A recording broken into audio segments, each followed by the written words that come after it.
listening to speech. Speech ഒരു പ്രസംഗം ശ്രദ്ധിക്കുമ്പോൾ ഇപ്പോൾ അല്ലെങ്കിൽ അവരുടെ നമ്മുടെ മറ്റൊരാളുടെ സംസാരം ശ്രദ്ധിക്കുമ്പോൾ എന്താണ് നോക്കാം. As a student, you must listen. You have a lot of experience or a lot of chances to listen the speeches of others. So how to listen the speeches of someone? See that. എന്താണ് ഇതിൻ്റെ ഉദ്ദേശമെന്ന് മനസ്സിലാക്കണം. So at the time of Independence Day, അപ്പം നമ്മൾ ആ സമയത്ത് അതിനെക്കുറിച്ചുള്ള കാര്യങ്ങളാണ്. അത് മറ്റൊരു ദിവസം വേറൊരു മനുഷ്യാവകാശം ഹ്യൂമൻ റൈറ്റ്സ് ഡേയിൽ മറ്റൊരു വിഷയത്തെക്കുറിച്ചായിരിക്കും. So you have to understand the purpose. You have to understand the purpose of the speech. Speech-ന്റെ purpose എന്താണെന്ന് മനസ്സിലാക്കണം. So understand, really understand the intention. ഉദ്ദേശം എന്താണ് മനസ്സിലാക്കുക. Intention of the speaker. Speeches are made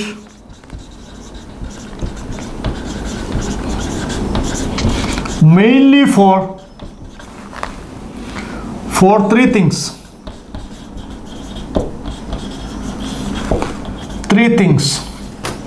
മൂന്ന് കാര്യങ്ങളാണ് നമ്മൾ സ്പീച്ചസിൽ നമ്മൾ ചെയ്യേണ്ടത്. ഫസ്റ്റ് വൺ, ഒന്ന് ടു ഇൻഫോം ആണ്. ഇൻഫോം അറിയിക്കുക എന്നുള്ള, ടു ഇൻഫോം അറിവ് നൽകുകയാണ്.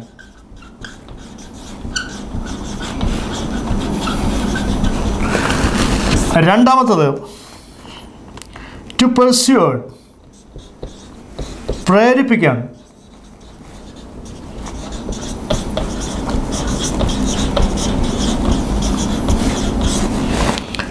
മൂന്നാമത്തത് to entertain.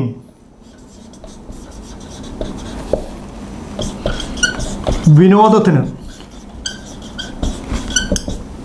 So these are to inform, to persuade and to entertain. ഈ മൂന്ന് കാര്യമാണ് നമ്മൾ സ്പീച്ചസിൽ പ്രധാനപ്പെട്ട കാര്യം. ഒരാളെ നമ്മളെ അറിവ് നമ്മൾ മറ്റുള്ളവർക്ക് പകർന്നു നൽകാനാണ്. രണ്ടാമത് അയാളെ മറ്റൊരു കാര്യങ്ങൾ മോട്ടിവേറ്റ് ചെയ്തോ അല്ലെങ്കിൽ മറ്റൊരു പ്രവർത്തനത്തിനോ അദ്ദേഹത്തിനെ പ്രേരിപ്പിക്കുന്നതിനാണ്, അവരെ പ്രേരിപ്പിക്കുന്നതാണ് persuade. So next to entertain, അവർ കോമഡി അതുപോലെ ബാക്കി തമാശ കാര്യങ്ങളൊക്കെ പറഞ്ഞുകൊണ്ട് അവരെ വിനോദത്തിനും നമ്മൾ എന്ത് ചെയ്യണം, ഇത്തരം കാര്യങ്ങൾ. ഇപ്പോൾ മൂന്ന് എയിമാണ് എല്ലാ സ്പീച്ചിനും ഉണ്ടാവും. So whatever it may be, see that there are three aims for all speeches. See, the first one, we can inform. Inform means inform our knowledge to others, and to persuade. Persuade means to motivate and to create some new some ideas in them and to make the duty of themselves, and to entertain. വിനോദത്തിന് വേണ്ടി നമ്മൾ ഇത്തരം കാര്യങ്ങൾ നമ്മളാണ് വിനോദത്തിന് വേണ്ടി. മനുഷ്യന്മാരെ ഒരു ജീവിത പ്രക്രിയയുടെ ഭാഗമാണ് വിനോദം. അപ്പോൾ വിനോദം എന്നുള്ളത് അതിനു വേണ്ടി നമ്മൾ ഇത്തരം കാര്യങ്ങൾ ചെയ്യാറുണ്ട്. So the four aims are there. Once you understand the aim of the speaker, you can get the clear idea about it. So അയാളുടെ ഇൻറ്റൻഷൻ എന്താണെന്ന് നമ്മൾ മനസ്സിലാക്കിയതിന് ശേഷം നമുക്ക് അതിനെപ്പറ്റി വളരെ വ്യക്തമായിട്ട് പറയാം. Once you know that what the purpose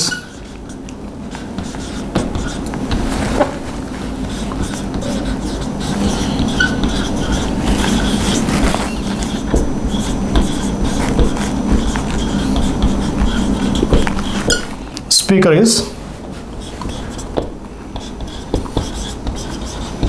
it is easy for you listen and understand him. ഒരാൾ ഈസിയാണ് അത് സ്പീക്കറുടെ ഈ കാര്യങ്ങൾ അതുപോലെ മറ്റ് പിന്നെ എന്താണ് സ്പീക്കറുടെ ഉദ്ദേശം എന്നൊക്കെ മനസ്സിലാക്കി കഴിഞ്ഞാൽ നമുക്കതിൻ്റെ പിന്നെ പർപ്പസ്, അതിൻ്റെ കാര്യങ്ങളൊക്കെ മനസ്സിലാക്കി കഴിഞ്ഞാൽ അത് അണ്ടർസ്റ്റാൻഡ് ചെയ്യാനും അതുപോലെ ശ്രദ്ധിക്കാനൊക്കെ വളരെ എളുപ്പമാണ്. So see that, ask your self some questions. How to understand your self? Ask your self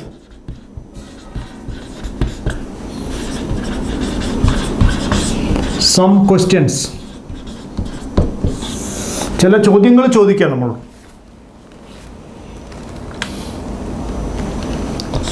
Am I trying to, ഞാൻ എന്തിനാണ് ശ്രമിക്കുന്നത്? I am trying to what?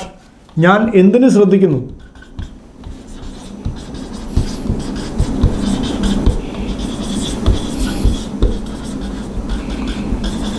ഞാൻ എന്തിനാണ് ശ്രമിക്കുന്നത്? First one, gather information.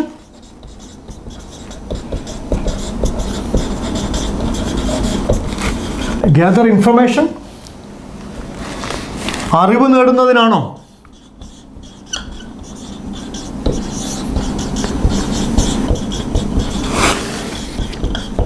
അറിവ് നേടുന്നതിനാണോ നമ്മൾ എന്തിനാണ് ഇത് ശ്രദ്ധിക്കുന്നത്? സെക്കൻഡ് വൺ,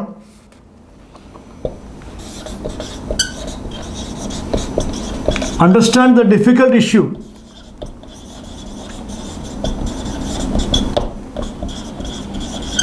മറ്റെന്തെങ്കിലും ബുദ്ധിമുട്ടുള്ള കാര്യങ്ങൾ ശ്രദ്ധിക്കും.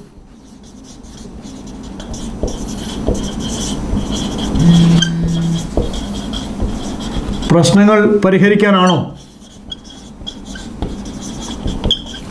എന്തിനാണ് നമ്മൾ ഇത് ലിസൺ ചെയ്യുന്നത്? നമ്മൾ സ്വയം ചോദിക്കേണ്ട ചോദ്യമാണ്. We have to ask some question to ourselves. And third one, change my opinion.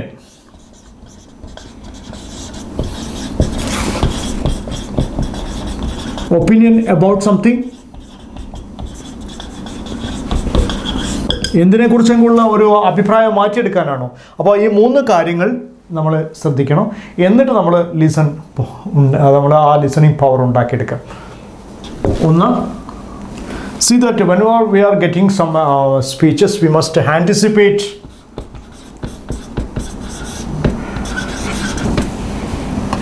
the content. Anticipate the content means ഉള്ളടക്കം മുൻകൂട്ടി മനസ്സിലാക്കും.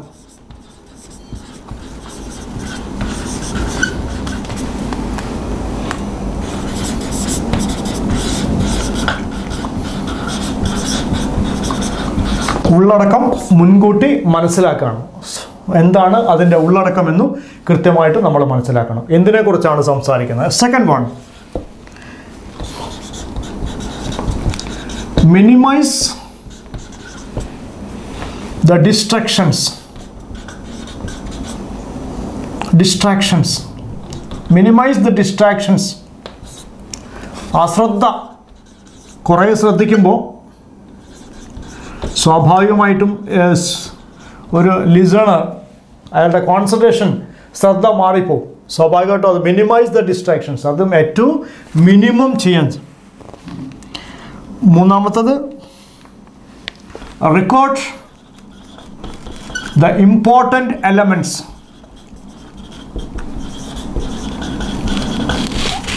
പ്രധാനപ്പെട്ട കാര്യങ്ങൾ, പ്രധാന പോയിന്റുകൾ രേഖപ്പെടുത്തി വെക്കാം. മറന്നുപോകും. എത്ര വലിയ ഓർമ്മശക്തി ഉള്ള ആളാണെങ്കിലും പ്രധാനപ്പെട്ട പോയിന്റുകൾ നമ്മളോട് മറന്നുപോകും. So we have to record the important elements. Listen actively. വളരെ കൃത്യമായിട്ട് സജീവമായി ശ്രദ്ധിക്കുക.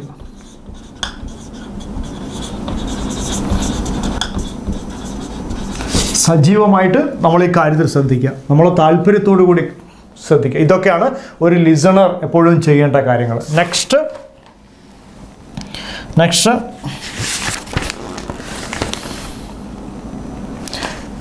അറിയാത്ത കാര്യങ്ങളാണെങ്കിൽ seek clarification.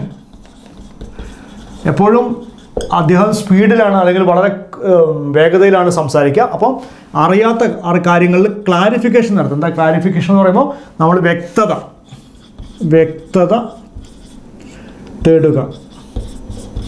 മനസ്സിലായിട്ടില്ലെങ്കിൽ please sorry pardon എന്നൊക്കെ പറഞ്ഞുകൊണ്ട് നമ്മൾ വ്യക്തത തേടുക. ലിസണിങ് ടു ഒരു സ്പീച്ച് ലിസണിങ് ചെയ്യുന്ന ആളുകൾ കീപ്പ് ചെയ്യേണ്ട പോയിൻറ്റ്സുകളാണ് ഇത്തരം കാര്യങ്ങളൊക്കെ.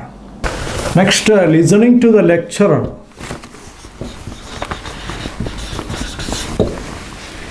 To lecture, how to be a good listener, listening to the lecture. ഒരു പ്രത്യേക വിഷയത്തെക്കുറിച്ച് ഒരു കാര്യങ്ങൾ പറയുന്ന ആളാണ് നമ്മൾ ലെക്ചർ എന്ന് പറയുന്നത്. പറയുന്ന ആൾ നമ്മൾ ലെക്ചറർ എന്നും ആ പറയുന്ന പ്രക്രിയയ്ക്ക് ലെക്ചർ എന്നും നമ്മൾ പറയുന്നു.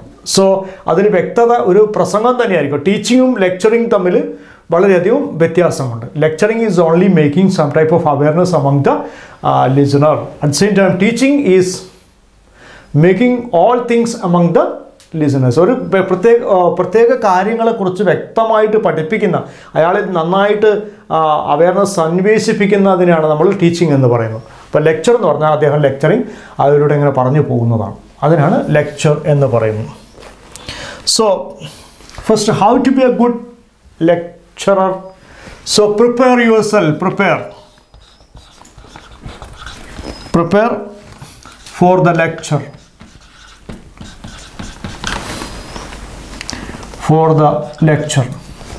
സ്വയം എന്ത് ചെയ്യുക, നമ്മൾ പ്രിപ്പയർ ചെയ്യുക.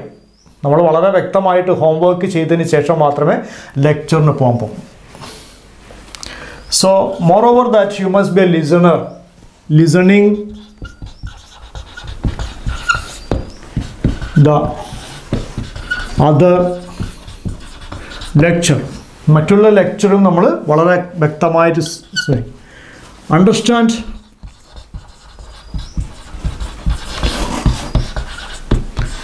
the limitations of the lecturing ground. Lecturing ഗ്രൗണ്ടിൻ്റെ ലിമിറ്റേഷൻ നമ്മൾ മനസ്സിലാക്കണം. സോ ആരോടാണോ നമ്മൾ സംസാരിക്കുന്നത്, എന്താണോ വിഷയം, ഈ കാര്യങ്ങളൊക്കെ വളരെ വ്യക്തമായിട്ടുള്ള ബോധം വേണം.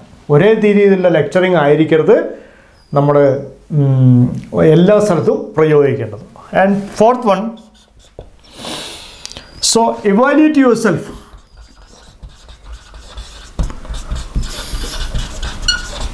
നിങ്ങൾ സ്വയം വിലയിരുത്തണം. If you are a listener if you are a lecturer, you must evaluate yourself. ഞാൻ പറയുന്ന കാര്യങ്ങൾ ആ ലിസണർക്ക് നന്നായിട്ട് കിട്ടുന്നുണ്ടോ, അതിൻ്റെ ഫീഡ്ബാക്ക് അദ്ദേഹത്തിൽ നിന്ന് നമുക്ക് കിട്ടുന്ന രീതിയിലോ അല്ലെങ്കിൽ മറ്റേതെങ്കിലും രീതിയിലോ നമുക്ക് മനസ്സിലാക്കാൻ കഴിയണം. എവാലുവേറ്റ് യുവർ സെൽഫ്, സ്വയം വിലയിരുത്തുക എന്നുള്ളതാണ് ഇതിൻ്റെ അകത്ത്. അപ്പോൾ lecture, when you are making a lecture, you have to listen these 4 points. The qualities of a speech. ഒരു സ്പീച്ചിൽ ഉണ്ടാവേണ്ട ഗുണങ്ങൾ എന്തൊക്കെയാണെന്നാണ് നമ്മൾ യഥാർത്ഥത്തിൽ. Speech is very important in our life. ഒരുപാട് നന്നായിട്ട് പ്രസംഗിക്കുകയും അതുപോലെ അത് മറ്റുള്ളവരിൽ ഒരു പ്രചോദനം ഉണ്ടാക്കുകയും ചെയ്ത ഒരുപാട് ആളുകളുണ്ട് ലോകത്ത്. വിൻസ്റ്റൺ ചർച്ചിലും അബ്രഹാം ലിങ്കണും മഹാത്മാഗാന്ധിയും നെഹ്റുവും വി.കെ. കൃഷ്ണമേനോനും ഒക്കെ നന്നായിട്ട് സ്പീച്ച് ചെയ്ത ആളാണ്. അപ്പോൾ അതുപോലെ നമ്മൾ അടുത്ത കാലത്തിൽ എ.പി.ജെ. അബ്ദുൽ കലാം നല്ലൊരു സ്പീക്കർ. സോ അവരൊക്കെ നമ്മൾക്ക് വളരെ നന്നായിട്ട് ഇൻസ്പയർ ചെയ്തിട്ടുണ്ട്. അപ്പോൾ എന്തായിരിക്കണം, what are the main qualities of a speech? See that first one, it must be informative ആണ്. ഇൻഫോർമേറ്റീവ് ആണ് മീൻസ് അറിവ് നൽകുന്നതാവണം. പുതുതായിട്ട് എന്തെങ്കിലും കിട്ടുന്നതാവണം. നെക്സ്റ്റ്, സെക്കൻഡ് വൺ, ഇൻസ്ട്രക്റ്റീവ് ആയിരിക്കാം. എന്താണ് ഇൻസ്ട്രക്റ്റീവ് എന്ന് പറഞ്ഞാൽ? ശിക്ഷണം നൽകുന്നതാണ്. മലയാളത്തിൽ ശിക്ഷണം നൽകുന്നത്. So informative, instructive, and third one, പെർസ്യൂസീവ്.